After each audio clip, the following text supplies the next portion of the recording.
Alam mo, sa akin, sa mga, lalahatin ko na yung mga kanta mo before, ito ang pinakagusto ko. Ito, this one.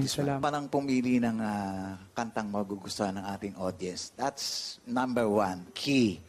Alam mo, gumawa ka ng reputasyon dito at tuwing makikita ka sa labas, aminin ko, tuwing magkakasalubong tayo, ikaw lang yung nakikitang walang kasama.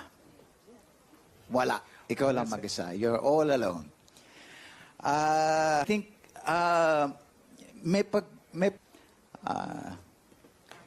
you are your best friend. Ikaw ang mentor mo, sarili mo. Ikaw na rin yung cheering squad mo at the same time. Dahil yon sa alam niya na ikaw ang gagawa ng sarili mong swerte. At hindi mo siya kailangan. Because yung ganyang klaseng tao, you will always find your way. Good luck sa'yo. Ang ganda rin ho ng sinabi nyo rito. Yan po ang pinakamaganda nyong nasabi, Sir Ray.